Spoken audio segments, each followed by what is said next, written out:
Hi, it's Cara. Today we are filming my July wrap up. The lighting's been coming and going, so we'll see how it goes, but at the moment it's alright. This could be a long one. I read 33 books in July. Quite a few graphic novels, shorter things, but also lots of novels and lots of big fantasies. So I'll try and go as fast as I can while still giving you an overview of the book. I also have both cats here and one of them is snoring, so if you hear anything, that's her. But otherwise, yeah, let's jump into this big wrap up.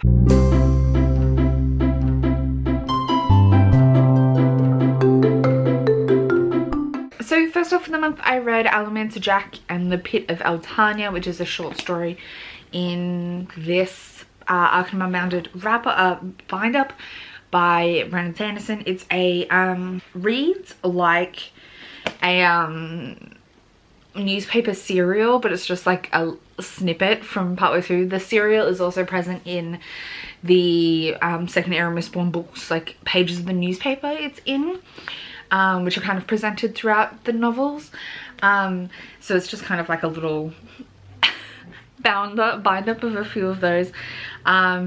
It was fun and silly. It wasn't anything like groundbreaking, but it was fun and enjoyable. I gave it 4 stars. Like, it was good. There was nothing wrong with it. It just was not anything particularly groundbreaking. And we're making our way through this. April and I buddy read that. After that, I read The Weight of the Stars by Kay Ancrum. This is a YA sci-fi contemporary, which is technically in the same universe as The Wicker King, but is following totally different characters. The characters in The Wicker King kind of appear here as like cameo side characters. This follows Ryan, who's raising her, or looking after her brother and her brother's baby.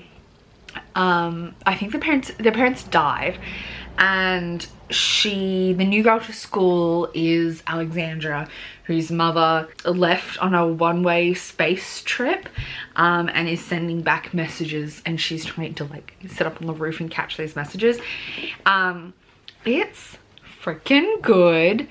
I don't want to give away any more than that. What did I end up giving it? I gave it 5 stars. It was so good. Kay Ancrum has a specific way of writing that's really immersive. I struggled with The Wicker King because I read it on my Kindle, and it was hard to tell what was formatting and what was intentional, but I think like things that bothered me I thought were formatting were intentional. And I think I would enjoy it more if I reread it in the physical copy. She just has a very like short, they're not even chapters, they're like vignettes of scenes, and it's a particular style, the way she writes, that you either like or you don't like. And I liked it in The Wicker King, but I struggled connecting with it a little bit, whereas this was much better for me. I'm trying to slightly better that I don't know. I did this 5 stars. I thought it was amazing. I totally recommend Kay Ancrum as an author. I can't wait to read Darling in August. Then I listened to The Space Between Worlds by Micaiah Johnson. This is another sci-fi black authored book. This one's probably more in the adult than in the young adult, but it does follow a younger character. And the kind of plot is that there's alternate universes where you can only travel to other universes where yourself has died. And Kara is a key figure because she can travel to a lot of these worlds because she's died in a lot of them. But it kind of explores like what makes someone more likely to die in more versions of themselves, like structural inequality things, and there's a lot of violence and corruption, and it's really, really interesting. I believe there's going to be a sequel, but like I don't know if it's directly following the same characters or just in the same world, but I'm really excited for it. I gave this 5 stars. I thought it was amazing. Then I read Malice by Heather Walter. I know my friend Paige absolutely adored this. I didn't like absolutely love it. I thought it was solid, a good Sleeping Beauty retelling. It was good. It was good. I think for me it felt a little bit too Disney. I kind of wanted it to lean into the darker side more. It was there, but it just didn't like lean into it enough for my personal tastes. But I thought this was a really solid retelling. I gave it 4 stars. It just wasn't perfect for me and wasn't what I was looking for from it. I wanted it to be more atmospheric, more vibesy, if that makes sense. But it was solid. It was just not my favorite. I had to ring on my butt. I was going numb. After that, I read Thorne Fruit by Felicia Davin. Yes. This was polyamorous plot hole book of the month. I read this on my iPad. It's available on Scribd. This is the first book in a trilogy which ends in a polyamorous romance, but the polyamory is not so evident in this first book, but it is a sapphic relationship in the first book. We are going to be continuing the series in the book club, which was why it was picked. We'll probably be continuing it in September. This one was really solid. It's a fantasy fantasy romance that really looks at, like, how do I describe it? So one of the main characters, she can read everyone's thoughts, I guess, and sense everyone's emotions, and that's kind of like a thing you shouldn't be doing in the world, but there's a group of people who can do it, and it's kind of like looking at the way this world deals with people with magic, and different magic users and all the politics of it within the background of this sapphic romance. I really enjoyed this. I thought it was really fun, and I really liked the characters and the romance between them. I ended up giving it 4 stars. I thought it was a really solid fantasy. Then I read Chum Caster by Sebastian de Castell. I listened to this on audiobook. I liked this more than I've liked any book in this series. I never quite really fully got the hype for this series. To me, they were just alright. Like, I didn't really like the main character. I found him more annoying than endearing. I'm gonna have to lower you down. My abs are hurting. I did a workout. Oh, you don't have to be that low, but I'm gonna give myself space to slouch.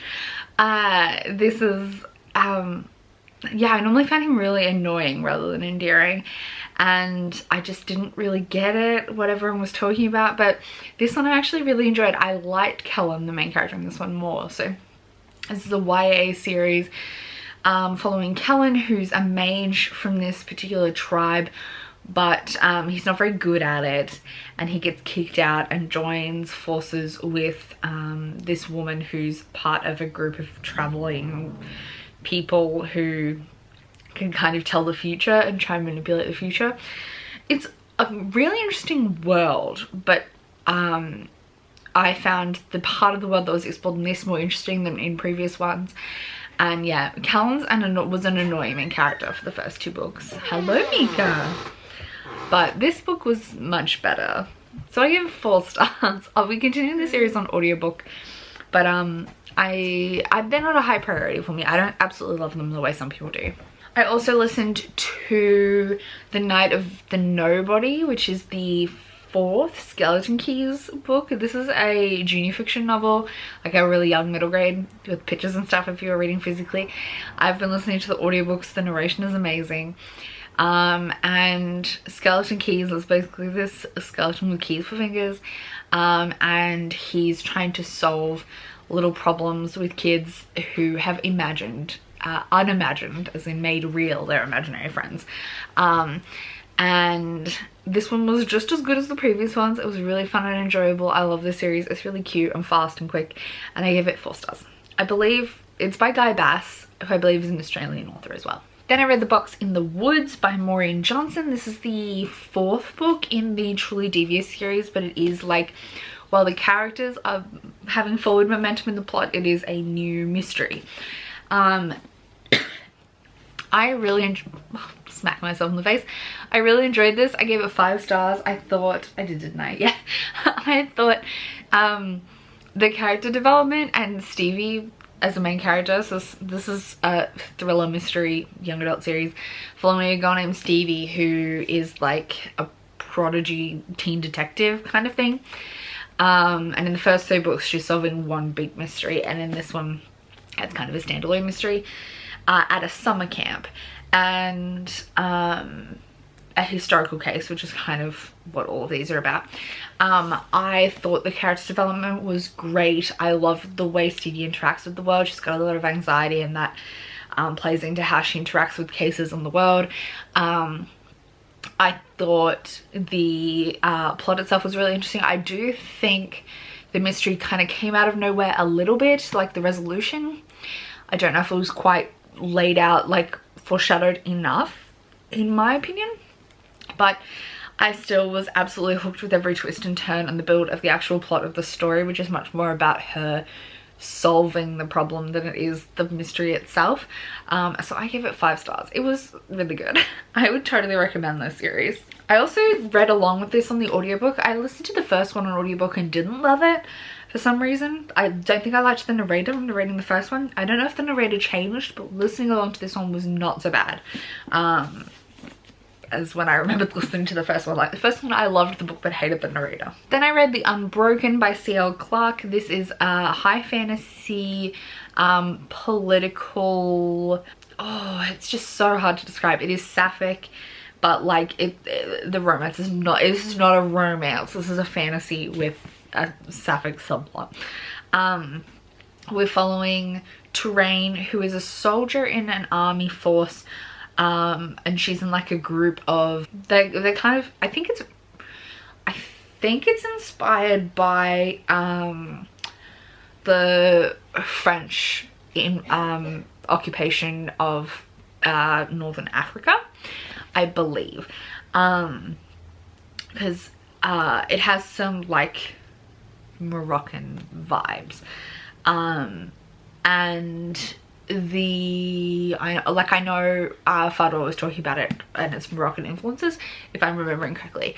So she is from the local area that are being occupied by this empiric force, but she's part of the Empire's army as a group of kids who were rounded up and raised under imperial rule to be part of the army, with some pretty cruel methods. And she saves the life of the princess of the empire during a like assassination attempt, and so she gets kind of caught up in this dismissal from the army, but she ends up under the tutelage of the princess, and the princess is trying to like find a different way to deal with the local people, but she's still trying to deal with the local people and considers them like a problem of sorts. But is trying to not just incite fear and kill everyone, but she's still an imperial woman with all the hang-ups associated. She still doesn't see them as real people, really. And they do have like a chemistry between the two of them, but it's very fraught with all this tension regarding racial ties and how the empire works and functions, and it's very cutthroat, a very politically intrigued. This reminded me a lot of the Trader Barry Cormorant. Like it has those kind of vibes in like the way the political world is set up, where you have imperial forces trying to do what they're trying to do and everyone else trying to do what they need to do to survive within that context, which is always awful and like a no-win scenario. And it felt like that here, but maybe more nuanced and complicated, considering this is written by not a white man, like that kind of thing. I loved this to pieces. I love this to pieces. I gave it 5 stars. I can't wait to keep reading this series. This is only book 1 and it's only gonna go up from here, surely. This was amazing.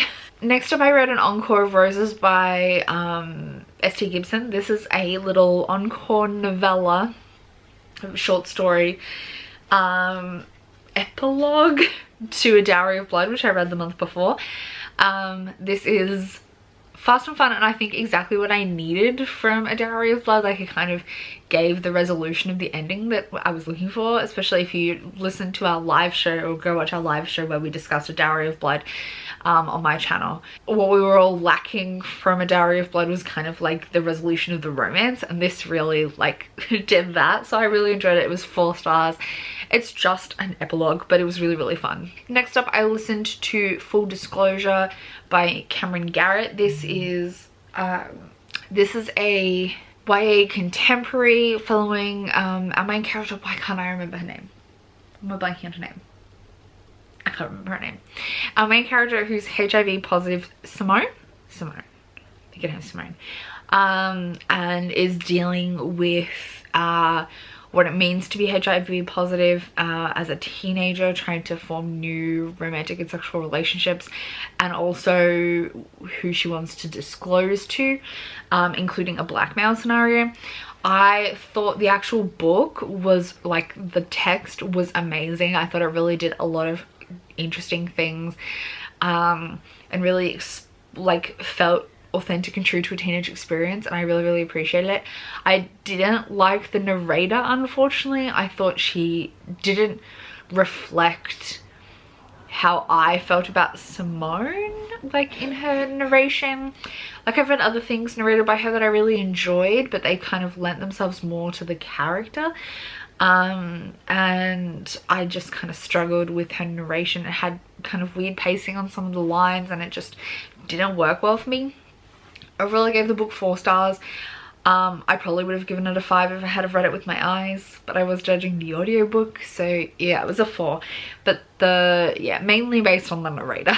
Then I read The Light Between Worlds by Laura Weymouth. This is a portal fantasy YA following, it's kind of like, I'd say like a loose retelling of Narnia.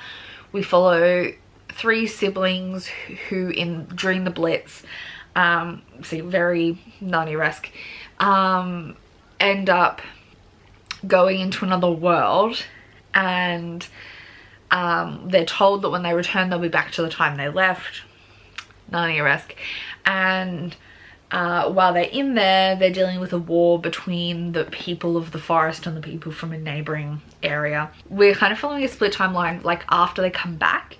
So we're mainly following after they came back, with flashback scenes to while they were there, which is probably the different bit. So it's kind of like Narnia meets the Wayward Children series in that regard.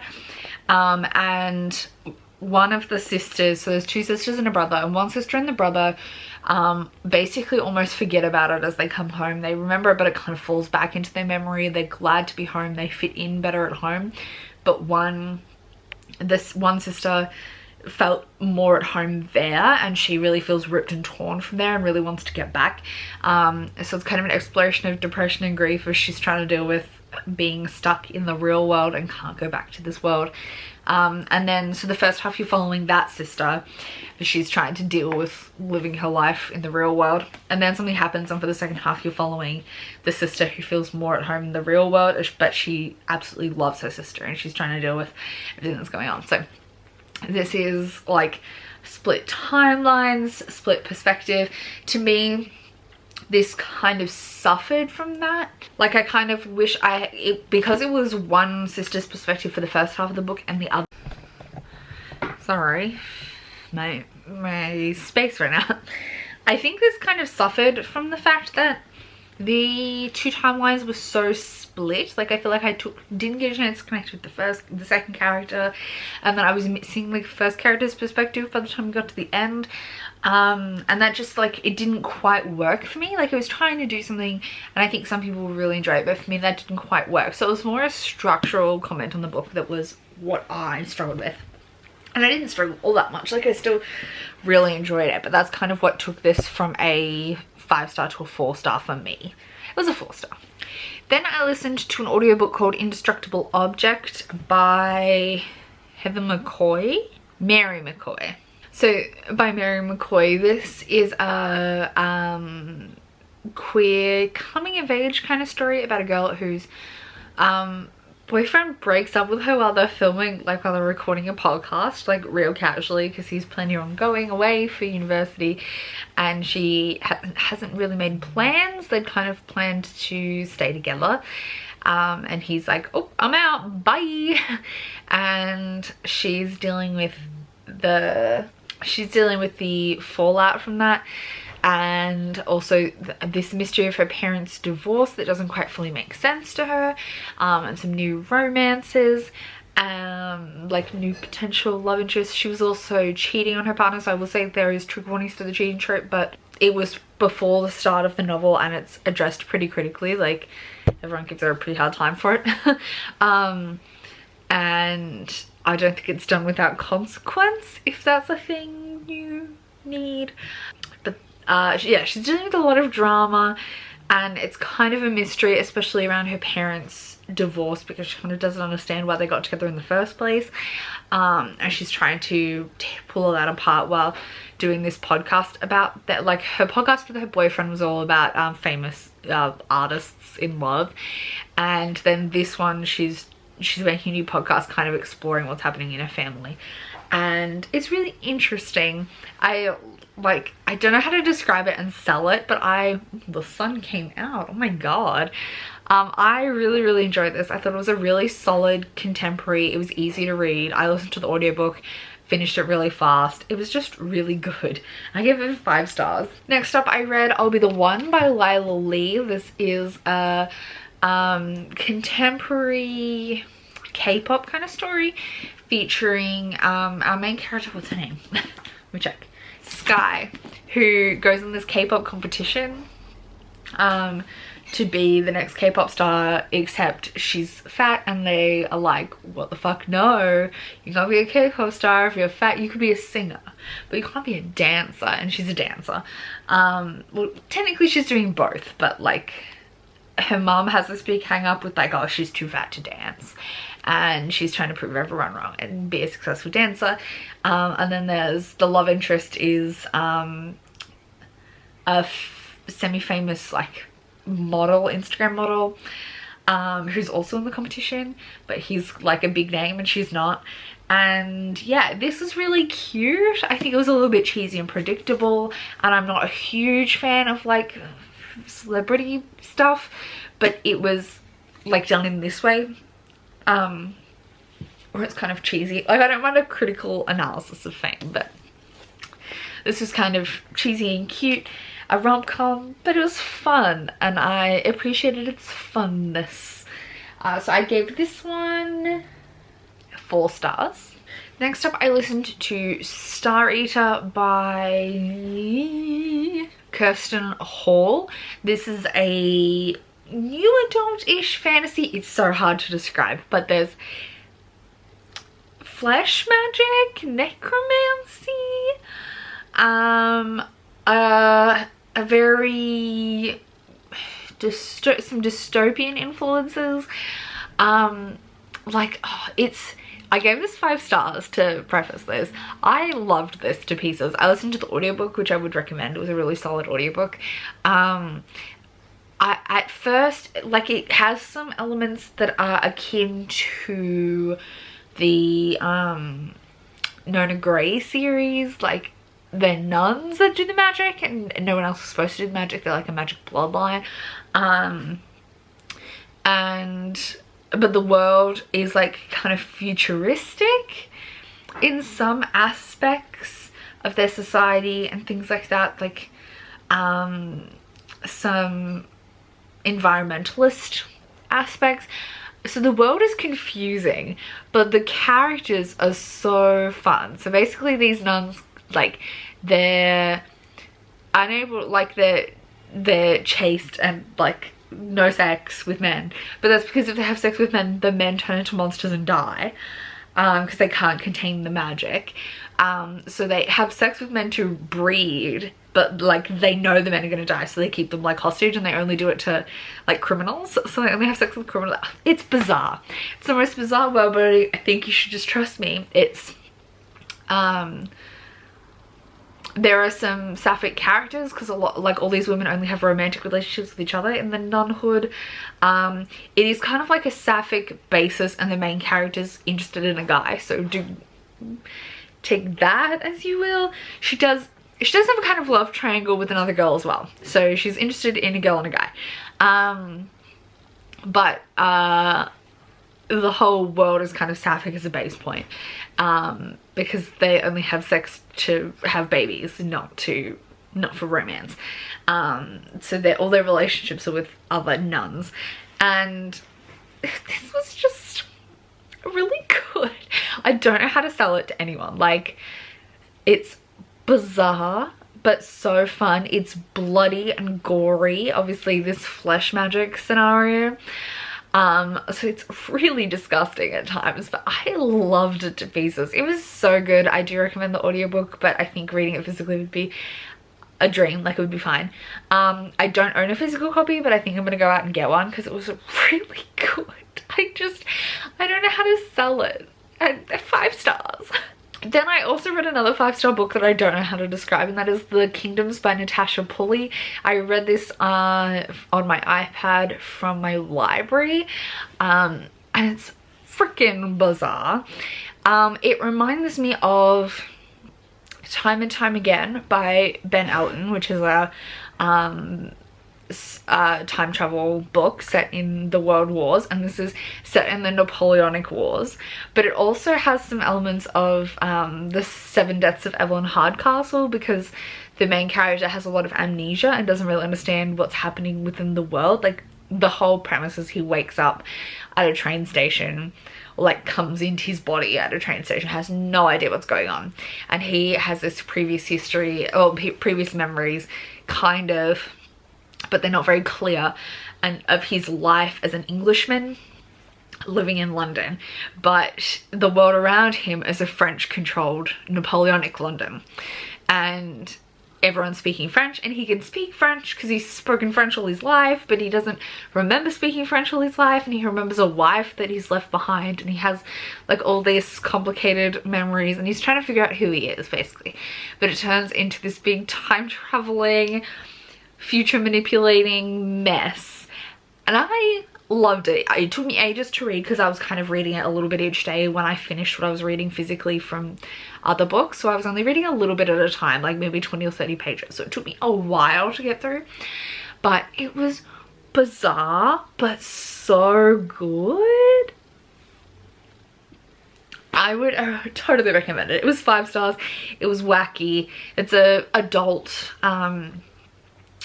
but kind of like, it's like literary, but the cover I feel like is trying to make itself to that same box as like on the Cerulean Sea, House on the Cerulean Sea. Like, it's kind of marketing itself with the same style of cover, I think. So you can keep that in mind. Yeah. Then I read another 5-star book. I read a lot of 5-star books this month. It was a really good month. I didn't DNF anything.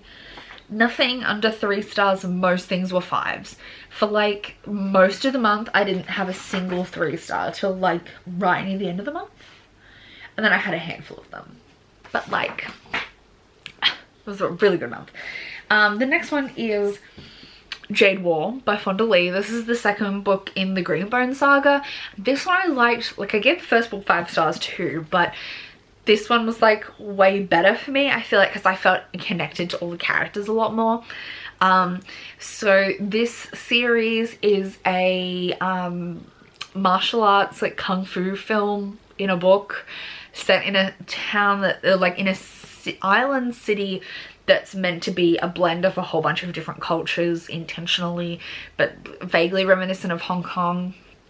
And it's a gangster book, and the 2 clans, like the 2 gangs, so if you're born on this island, you have the power to train and hold jade, and wearing jade, it can make you sick if you get too much of it, but if you build up your tolerance, it can give you special abilities.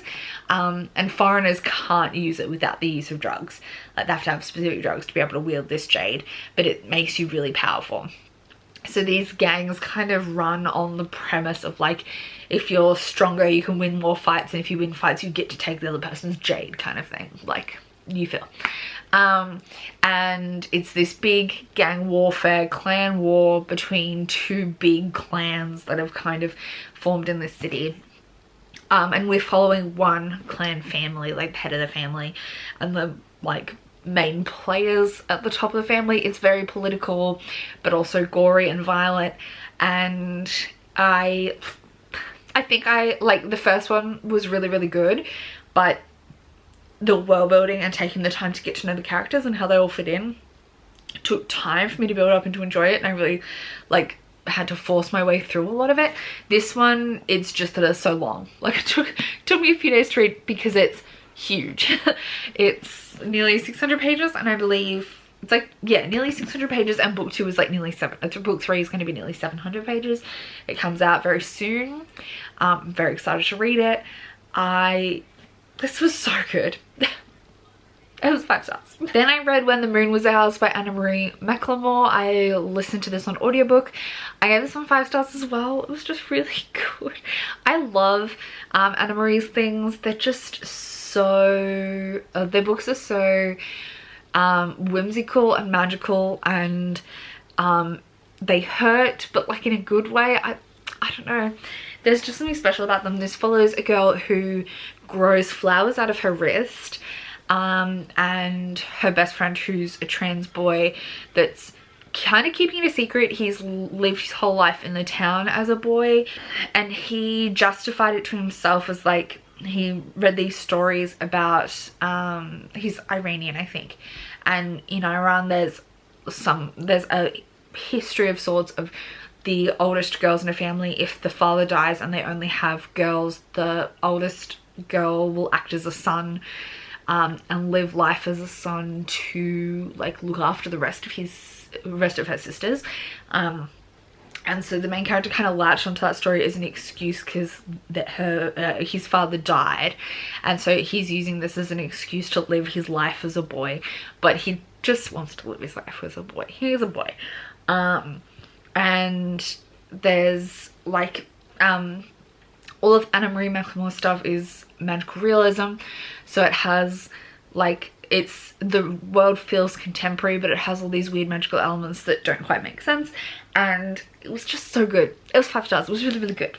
Then I read Xenobia by Morten Durr and Lars Horneman, which is a award-winning picture book graphic novel. It's really short. It's about a refugee girl on a boat from Syria, and it's sad and terrifying and took me 5 minutes, but I cried. And I gave it 4 stars. I feel like I just wanted a little more from it, but like it did its job. I did what it needed to do. It was amazing. Then I read The Last True Poets of the Sea by Julia Drake. This is a contemporary about I'm getting 2 books caught up in my head because they were actually pretty similar. I'll talk about the other one as well. This follows Violet, whose brother tried to kill himself, and she kind of holds herself responsible. She's been a little bit wild, and she goes to stay with her uncle in this rural seaside town that her mum's family, I think, grew up in, because her family are descendant from this shipwreck survivor in the area. And so she's kind of exploring family history about this shipwreck, her relationship to the guy she's working with at the aquarium, and his best friend who he's in love with but she's also kind of in love with, and there's all these kind of romantic dynamics, but also her brother's depression is a big focus. I enjoyed this. I didn't love it, but it was really strong. I think the pacing might have just been a little bit off for me. I don't know.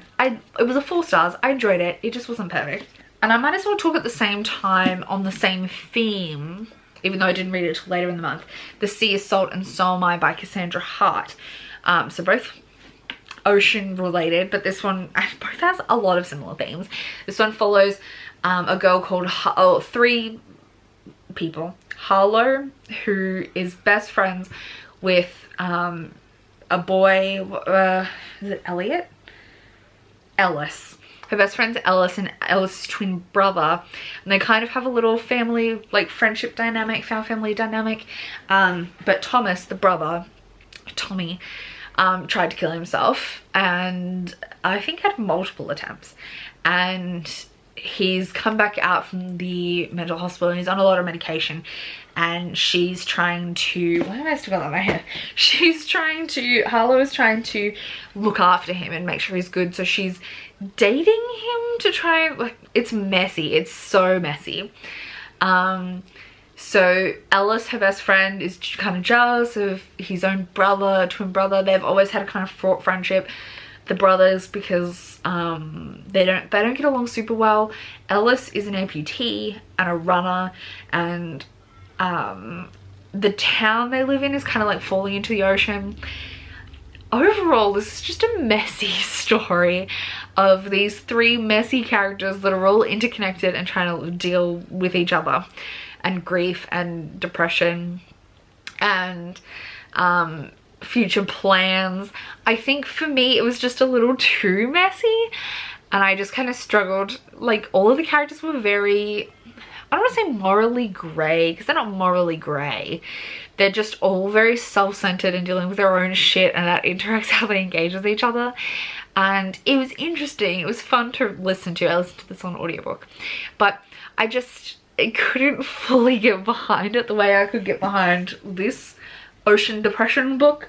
So I gave it 3 stars. That was one of my 3 stars of the month. It was good. It just, like, was messy. Back on track of where I was up to in the month, I read Ace of Spades by Frida Abike Iyamide. Everyone said this was going to be amazing, and it was amazing. Unfortunately, I gave it 4 stars, but not for, like, any reason that, like, I would tell you not to read it. I think everyone should read it. For me, I gave this 4 stars, which is still a really good rating. Like, I still really enjoyed it. But I didn't get along with the writing style for some reason. Like, the writing style and me just weren't friends. And I found it really hard to, like, move through the pages because of it. But the characters, amazing. We follow these 2 characters. What are their names again? Devon and Chiamaka, and they're dealing with, they go to a posh private school. Devon's on a scholarship. Chiamaka's family are really rich, but they come from Italian money rather than American money, so she's kind of trying to prove herself, and she's kind of on the outside of the private school dynamic. And then both of them get caught up in this, like, Gossip Girl-esque blackmail texts going out to the entire school about secrets kind of drama, and it gets deadly. Like, it's nuts. I loved the plot. I love the characters. Literally the only thing that got to me was the writing style, and I don't know whether it was like an attempt to distinguish the 2 voices, because it is first person narrated, and I feel like I would have preferred it more in third person. But yeah, something about the writing style just didn't work for me. It's not bad by any means. Like, I don't think it's a bad writing. I just think it and I aren't friends. But I totally recommend this. I think everyone should read it. Like, the first part maybe was a little slow. Like, it was building up to things, but it didn't really, like, kick off till the second half, and then the second half was like boom, boom, boom, boom, boom. But I really enjoyed it, and I totally think everyone should read it. It was really good. After that, I read The Fall by Jared Murault, volume 1. I don't think I should have read this. Now was not the time. This is a pandemic apocalypse graphic novel, published this year.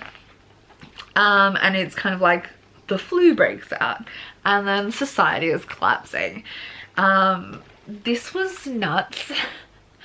I enjoyed it, but I didn't love it. I think I was just off put by it a little bit. I may continue this series as they come out. I'm not sure, but I was on a graphic novel binge. You'll see that over the next couple of months. But I am still on a graphic novel binge. But yeah, this was intense. I gave it 4 stars. Then I read 7 Deadly Shadows by Courtney Alameda and Valin Imatani.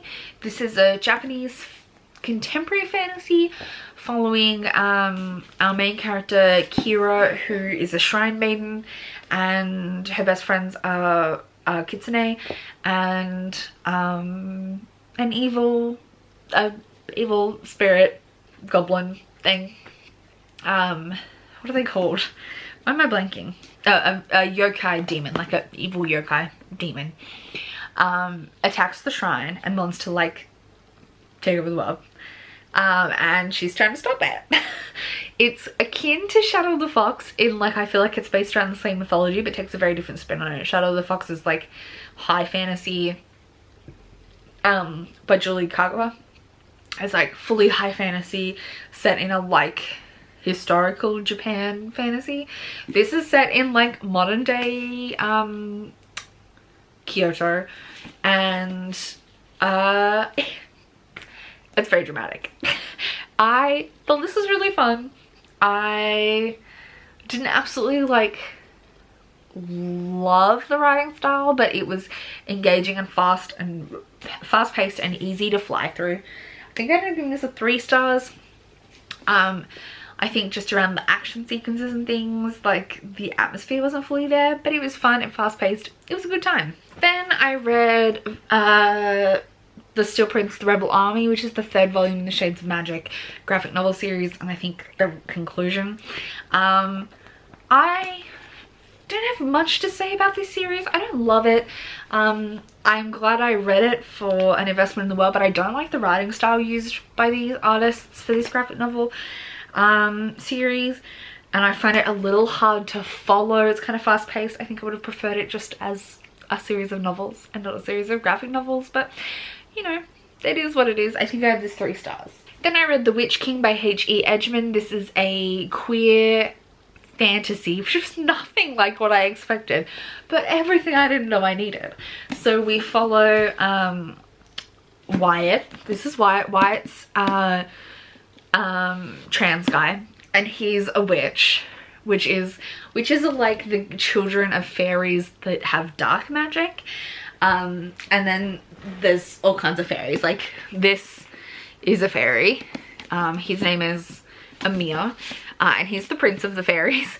And Wyatt was his betrothed because they have a love bond, like a mating bond between them. But Wyatt ran off because witches are like persecuted within the fairy world. And this is, what's the character's name? What's her best friend's name? What's Wyatt's best friend's name? Briar. So Briar is this fat human girl, like good representation. And Wyatt's been living with Briar for a while, and he gets drawn back into this fairy world by Amir, who's like, I'm gonna be king soon, but my creepy cousin is trying to overthrow me. I need you to come back and marry me, basically. It's so dramatic. It's like this weird juxtaposition of like this cutesy-esque fairy utopia versus the darkness of like they persecute witches that are their own children. Let alone the fact that, but like they just, most people don't really question the fact that Wyatt is a trans boy. Like he left them before his transition and they all just kind of roll with it, but they're way out to get him because he's a witch. And it was a fascinating ride. Wyatt's voice in the story is so good. He's so funny and very entertaining. I would definitely recommend this. It was amazing. I gave it 5 stars. Then I read the 5th Goldie Vance graphic novel. This is Larceny and Lala Land. And we see, like, Goldie Vance is a series about this girl who, her dad is I don't think he owns the hotel, but he's like a high up manager of the hotel, and she's normally a valet, but she wants to be a detective. So it's following her detective adventures. This one was a good installment. I really enjoyed it. It was a 4 stars. It was really fun. Next up, I read Simon vs. the Homo Sapiens Agenda by Becky Albertalli, which I had not read before. I enjoyed this, but I feel like I came to the party way too late. Like, to me this was a 3 star, mainly because it felt dated, and I had a hard time connecting with some of the elements. I'm going to read Leah on the Offbeat. I'm scared because a lot of people don't like it. And I didn't really like Leah as a character, but we'll see, we'll see. I just thought she was frustrating, but I enjoyed my time reading this. I read it in like one evening. It was fun, fast-paced. Yeah, it was dated. I didn't connect with it as much as I wanted to. It felt out of style of what's current, but that's my fault that it took so long to read it, so I give this 3 stars. I then read Great Goddesses by Nikita Gill, which is a poetry collection about Greek mythology, with a kind of feminist spin. I enjoyed this. I didn't love it. I think the poems weren't super connecting to me. I probably would have rated it higher before I read Halsey's poetry collection, but honestly, that collection blew poetry out of the water for me, and now things are finding it really hard to step up to that again. Like, this is just not my style of poetry, I don't think, but I don't hate it. I'm going to continue reading Nikita Gill. I enjoy it. I just don't love it to pieces. So this was a 3 stars. At this point was when I finished The Sea Salt and So Am I, so pop that in there. And then I listened to Between Perfect and Real by Ray Stoevi. This is a contemporary about a trans boy who's trying to come out at school and is playing Romeo in their school's production of Romeo and Juliet. It's a coming out story. I enjoyed it. I liked the narration. What did I end up giving it? 4 stars. I feel like there were just some moments in the plot that were a little bit slow and I didn't fully connect with, but at other points were amazing. Like, I feel like the representation in this was great. The writing style just maybe didn't like lend itself to my preferences very well. I then read Vampires Never Get Old, edited by Zoraida Cordova and Natalie C. Parker. This is a collection of vampire-based short stories, and honestly, this is one of the best anthologies I've read. Like, every story, most stories were 5 stars, 4.5 at the least. I think there was only one that was maybe a 3.5. I thought this was a great collection and I really loved all of it. The one that I probably liked least was the one by the editors, which sometimes happens, but this was amazing. This was really, really good. It's pretty short. I would definitely recommend it. It was 5 stars for me. We're almost done. I then finished Witch Shadow by Susan Dennett. This is the 4th in the Witchlands series, but you really do need to read 2.5 or 2.5. This for me didn't work as well as previous installments. This whole series is like a new adult fantasy following these 2 girls. One's a truth witch, one's a thread witch. And witcheries, there's all different kinds in this world. You can kind of control different elements or different aspects of the world. So Sapphi is a truth witch, which means she can tell when people are lying or telling the truth. Azult is a thread witch, which means she can see the connections between people and kind of read people's emotions a little bit through that. But the plot kind of expands out real fast from the first book, so it's hard to talk about.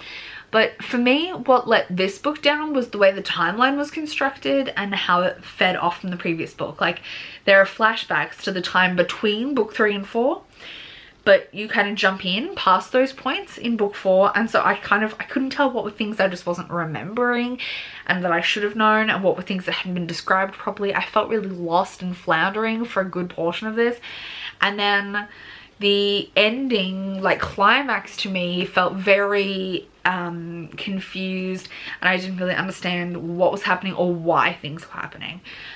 So this is a 3 stars. I do really enjoy the world and I like the lore and things that go along with this. I will finish the series. This one was a bit of a letdown for me. And finally, I read Among the Beasts and Briars by Ashley Poston. This is a standalone-ish, I think it could get more in the world, fantasy following a girl who was she's the gardener's daughter, like the head gardener to the kingdom, and she's friends with the prince and the princess, and there's a wood there that the crown kind of controls the wood, but there's like an evil lurking in the woods.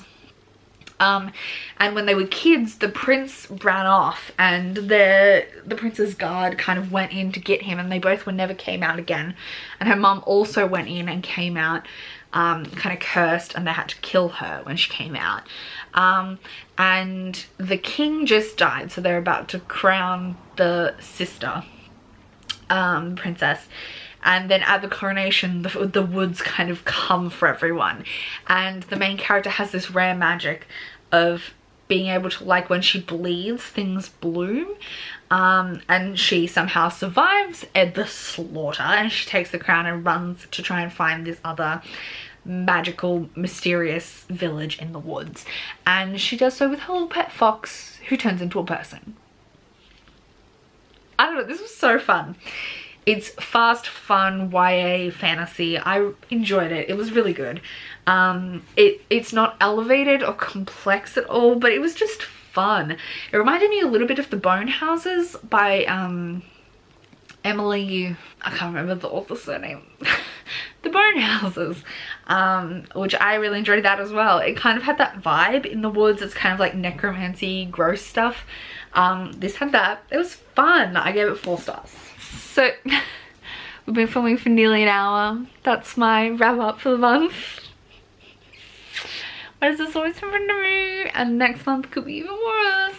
Thank you so much for watching this video. Let me know if you've read any of these. I'd love to have a chat with you about them, and otherwise I'll see you soon in another video. So sorry for the length of this. You should have grabbed a snack. Yikes. Bye.